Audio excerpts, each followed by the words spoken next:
Assalamualaikum warahmatullahi wabarakatuh. Ya, selamat datang sahabat JP Channel. Ya, senang sekali kembali hadir ya di channel Jejak Profesor. Ya, semoga sahabat semuanya dalam keadaan sehat walafiat dan dimudahkan seluruh urusannya.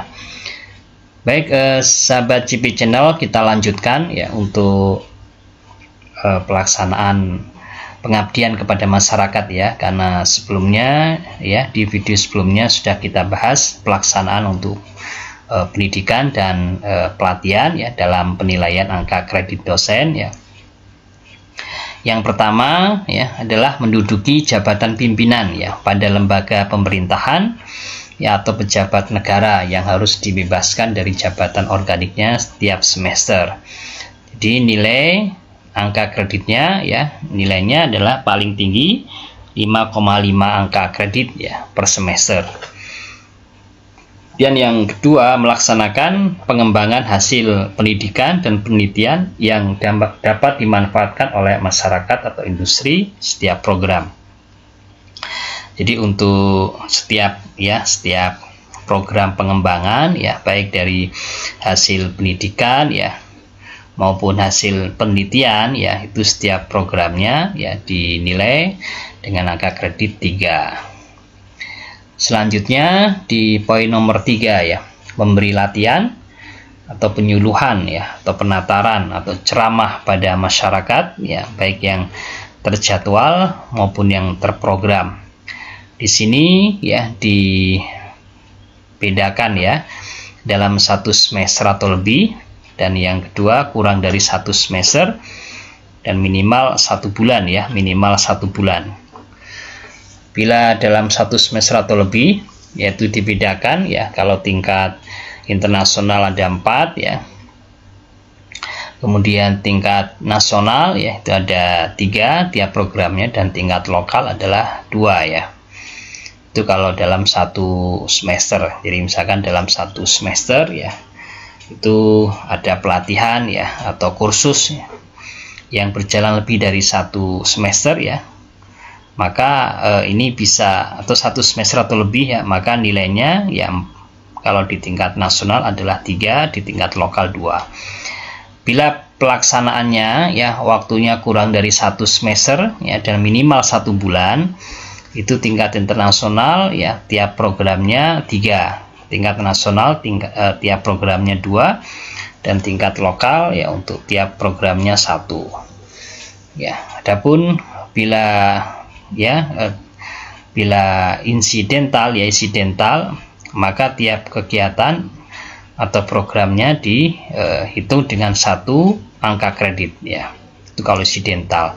Biasanya bila tidak memenuhi ya 1 bulan ya, karena di sini minimal 1 bulan ya, maka kegiatan pelatihan atau kita sebagai narasumber dalam kegiatan kursus ya atau ceramah ya itu insidental aja kita masukkan ya, tiap kegiatan misalnya atau tiap kegiatan tiap program itu angka kreditnya 1 ya. Misalnya kita sebagai penceramah ya, penceramah dalam kajian atau penceramah dalam kegiatan pengajian itu ya, itu bisa dimasukkan di sini dengan angka kredit 1. Dan yang poin 4 ya, memberi pelayanan kepada masyarakat ya atau kegiatan lain yang menunjang pelaksanaan tugas pemerintahan dan pembangunan ya berdasarkan bidang keahlian ya, tingkat program atau tiap program 1,5, berdasarkan penugasan ya lembaga perguruan tinggi tiap programnya 1, berdasarkan fungsi atau jabatan tiap program 0,5. Jadi bisa pelayanan ya kepada masyarakat, kegiatan lain yang menunjang pelaksanaan tugas pemerintahan ya, misalkan kita memberikan penyuluhan atau kita memberikan pelatihan ya kepada guru ya, pada guru ya SMK atau kepada guru SMU ya atau pada guru madrasah ya, maka kita bisa ya dimasukkan ya itu di poin yang keempat ya. Selanjutnya poin kelima ya, membuat atau menulis karya pengabdian pada masyarakat yang tidak dipublikasikan. Jadi jika kita menyusun laporan ya, laporan hasil ya kegiatan pengabdian kepada masyarakat tetapi tidak dipublikasikan ya, hasilnya bisa kita simpan ya di repositori ya, maka tiap karyanya dihargai 3.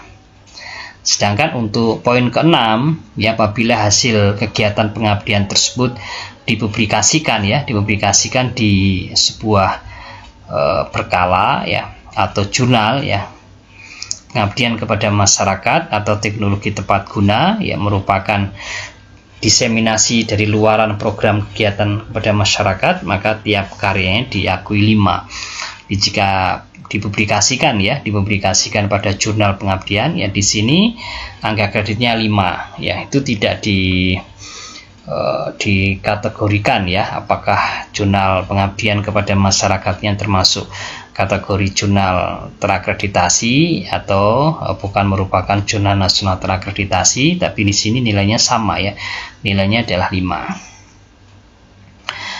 Jadi untuk jurnal pengabdian kepada masyarakat ya, nilainya sama ya, tidak tergantung pada apakah jurnal tersebut ya terakreditasi atau tidak. Itu yang poin ke-6. Kemudian poin ke-7 yang terakhir ya, itu adalah berperan serta aktif ya dalam pengelolaan jurnal ilmiah per tahun ya.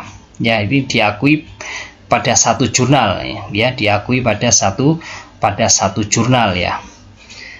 Baik posisinya sebagai editor ya, atau dewan penyunting ya, atau dewan direksi lah ya, dewan direksi ya, jurnal ilmiah internasional ya, kalau internasional diakui 1. Dengan bila sebagai editor atau dewan penyunting atau dewan redaksi di jurnal ilmiah nasional itu dihargai 0,5. Di sini ya, untuk yang jurnal ilmiah internasional ya tidak dibedakan ya antara jurnal internasional bereputasi atau tidak ya. Jadi skornya sama ya, 1 angka kredit. Sedangkan yang 7B juga sama ya, tidak dibedakan antara jurnal nasional terakreditasi atau jurnal nasional yang belum terakreditasi. Ini sama ya, nilainya 0,5. Jadi sahabat JP Channel ya, apabila 10% ya, karena ini nilainya maksimal 10% ya untuk pelaksanaan pengabdian kepada masyarakat ya, maka kita bisa menyesuaikan dengan skor KUM yang dibutuhkan ya, dengan mungkin kita bisa fokus ya pada publikasi ya. Di sini publikasi ya cukup besar ya, dihargai 5 angka kredit. Demikian juga ketika kita menjadi narasumber ya, untuk kegiatan pelatihan ya, atau penyuluhan atau penataran atau ceramah, itu bisa kita optimalkan ya. Saya rasa itu ya penjelasan ringkas mengenai kegiatan pelaksanaan pengabdian kepada masyarakat ya, semoga bisa dipahami dengan baik ya. Dan sebelumnya saya doakan semoga sahabat JP Channel ya dalam keadaan sehat walafiat dan dimudahkan seluruh urusannya ya. Terus ikuti channel Jejak Profesor ya, bersama menuju ilmuwan berkarya. Saya akhiri, assalamualaikum warahmatullahi wabarakatuh.